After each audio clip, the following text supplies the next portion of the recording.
विश्व के एक महान हस्ती, महान व्यक्तित्व की।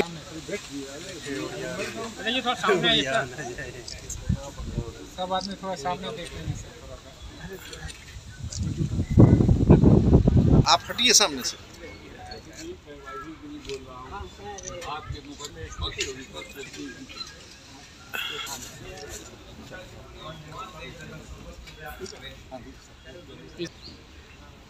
दर्शक दीर्घा में बहुत सारे हमारे बैठे हुए हैं। कृपया अनुरोध है कि आप लोग भी आकर के पुष्पांजलि अर्पित करें।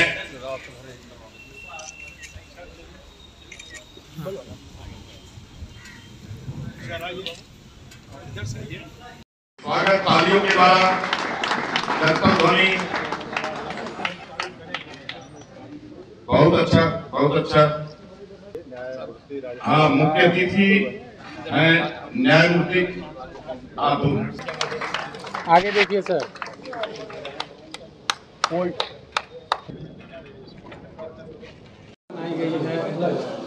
जी, जन स्वराज पार्टी बनने के बाद हमारी ये पहली अपॉर्चुनिटी, पहला मौका था जब हमने डॉक्टर अंबेडकर की जयंती, जो कि इस बार 135वीं जयंती थी, उसे मनाने का मौका मिला।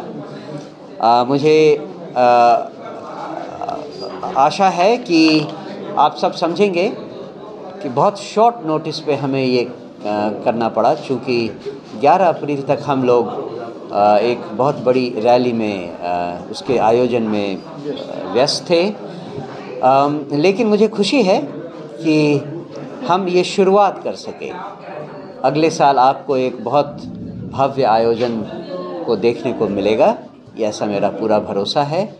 मैं एक बार पुनः आपके माध्यम से बिहार की समस्त जनता को बाबा साहब भीमराव अंबेडकर की 135वीं जयंती की मुबारकबाद देता हूँ, और आपके माध्यम से ये कहना चाहता हूँ कि उनकी जो नीतियाँ थीं उनमें शिक्षा सर्वोपरि थी, और सरकारों को ये निर्देश था कि शिक्षा पर सबसे ज़्यादा ध्यान दिया जाए।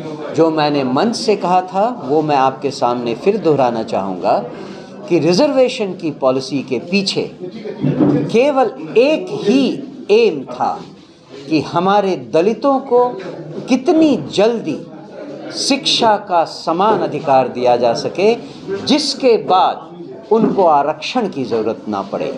लेकिन सरकारों ने, चाहे वो सेंट्रल सरकार हो चाहे राज्यों की सरकार हो, उन्होंने इस बात का मर्म समझे बिना शिक्षा पर कोई ध्यान नहीं दिया, और वो 10 साल का पीरियड इतना आगे बढ़ता चला गया कि बाकी दलों ने आरक्षण का मूल रहस्य, मूल मंत्र भुला दिया और अपने अपने वर्गों के लिए रिजर्वेशन की मांग करने लगे।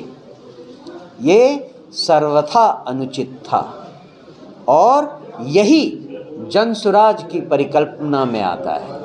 हमारी परिकल्पना में जो सबसे पहली बात आती है वो है समान विश्व स्तरीय शिक्षा सभी वर्गों के लिए, चाहे वो किसी गांव में रहने वाला दलित हो या किसी झुग्गी झोपड़ी में रहने वाला कोई और बच्चा हो। हर बच्चे को विश्व स्तरीय शिक्षा मुफ्त मिले, जिससे कि उसकी और उसके परिवार को आगे आने वाले समय में किसी और बैसाखी की ज़रूरत ना पड़े। मुझे पूरा भरोसा है किसी भी बच्चे को अगर 10 साल सही शिक्षा दे दी गई, उसके बाद उसे खुद भी आरक्षण लेने में शर्म आएगी। यही हमारा मुख्य उद्देश्य है, यही हमारा मुख्य काम है। दावे तो तरह तरह के होते हैं, कुछ लोग कहेंगे कि ये विफल हुआ, बहुत लोग कहते हैं कि सफल हुआ। दावे तरह तरह के होंगे। हमारा एक मेन एम था गांधी मैदान में आकर अपने लोगों को बुलाना और उनके साथ बातचीत करना। उस बातचीत में हम पूरी तरह सफल हुए। जहां हमें सफलता नहीं मिली उसको हम आगे भरपाई करेंगे। जैसा प्रशांत जी ने कहा है, हमारे लोग हमसे नहीं मिल पाए तो हम लोगों से मिलने जाएंगे, उसकी भरपाई हो जाएगी। मनोज जी एनडी अम्बेडकर मेरे हैं, अम्बेडकर मेरे हैं, अम्बेडकर मेरे हैं कि तेरे हैं, जनसुराज के कितने हैं अम्बेडकर न तो आरजेडी के थे, न एनडीए के थे, न ही वो जनसुराज के रहेंगे। वो जनता के हैं और जनसुराज जनता का राज लाने वाला है। जब तक अम्बेडकर की बातों को समझकर उसके अनुसार नीतियां नहीं बनाई जाएं, तब तक अम्बेडकर किसी के नहीं है। सर, आप अपनी पार्टी में कहते थे कि मेरी पार्टी स्वच्छ और साफ है, मगर बिरसन पटेल पर दो आरोप लगा हुआ है। क्या वो अपनी पार्टी में शामिल कब तक करवा रहे हो?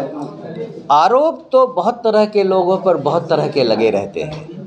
क्या उसके कारण उस आदमी के पुराने कार्यों की अनदेखी की जाए? क्या हम किसी का कैरेक्टर असैसिनेशन इतनी आसानी से कर दें बिना न्यायालय से उचित फैसला आए हुए? ये आपकी विवेक पर निर्भर करता है कि आप किस बात पर भरोसा करें। मनोज सर